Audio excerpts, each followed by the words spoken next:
turn around. Surprise. Yeah. Well, Well, hi everyone. Yeah, welcome to the zoo and welcome to the birdhouse. How many of you have been into the birdhouse so far?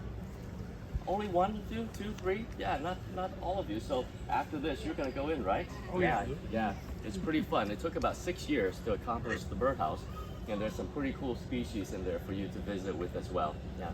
But in the next 45 minutes, 60 minutes or so, we're gonna have some birds out here to meet with you, and hopefully they'll be exhibiting some natural behaviors, and others will be maybe flying around a little bit. Yeah. So we'll start with this one right here. This is Kanga. And Kanga is a silvery-cheeked hornbill. You see, she has a silvery cheek, right? And a horn-like bill. So silvery-cheeked hornbill, normally found in the forests of Africa, where they're considered omnivores.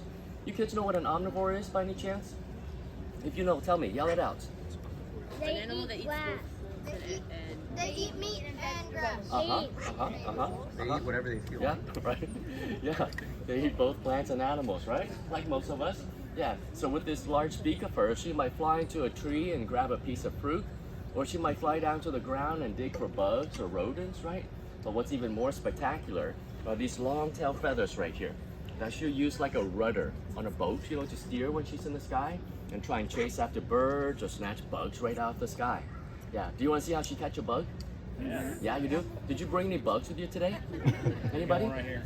One right there? Yeah? No. Oh, that's right though. Don't worry about it. But next time when you come to the zoo, don't forget to stuff your pockets full of bugs, yeah? Perfect, yeah. You're welcome, moms. No, I'm just kidding. I'm just kidding, actually. I have a grape for her to catch. Do you want to see her catch a grape? Yes. Yeah? All right, Kanga, are you ready? I think she's ready, don't you? All right, let's see. Here we go. 1, 2, 3. Whoa! Nice catch, Kanga. Yeah. Thank you. Good job, Kanga. Did you see how she fanned her tail when she was up there to be able to turn and bank? Yeah. But also, if you're close enough, you probably heard her flapping her wings too, right? Yeah. That's because they generate a lot of power. And with all that power, they make a lot of noise as well. Yeah. But there's another family of birds that flies quite silently, right? You know what they are? I bet you do. Who flies silently? Owl.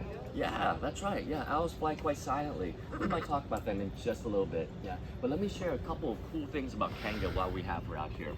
When you first look at her, what's the first thing that jumps out at you? What do you see? Beak. Yeah, that beak, right? It's quite impressive, right? You know what? It's also functional too. You see, in Africa, where they're normally found, they use big old trees for their nests, right? But not outside. They use it on the inside of the tree.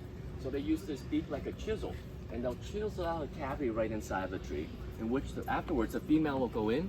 Maybe she'll lay 2, 3, 4 eggs or so. Well, what happens afterwards is also quite unique for the hornbills too. See, both the males and the females, they'll work together and they'll use mud and food and all sorts of things, and they'll patch up that opening. Once she's inside already, they patch it up, leaving just a tiny little hole, just large enough for her to put her beak out and for him to put his beak in so he can feed her. Yeah, because during incubation, sometimes it can take as long as 30, 40, or 50 days, depending on the species. The males are out there finding food, foraging, catching bugs and lizards and all sorts of things, coming back and feeding it to her through that little opener right there for 30, 40, or 50 days straight. Isn't that incredible? Yeah, sounds pretty nice, right, ladies? Yeah, being taken care of for 40, 50 days? Yeah. But you know what? Because of that relationship, though, it can cause them some problems, though. See, in Asia, where their cousins are found, the Asian hornbills, those birds are a lot more colorful. Some of them have got red beaks and yellow feathers, so very brilliantly colored birds.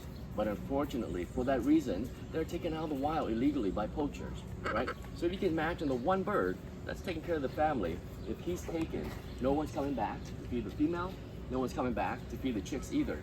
So the entire family perishes as a consequence of one bird being taken. Yeah. But in addition to that, and also pressure from habitat loss, their numbers are declining, right? Their population declining. But people are helping them though.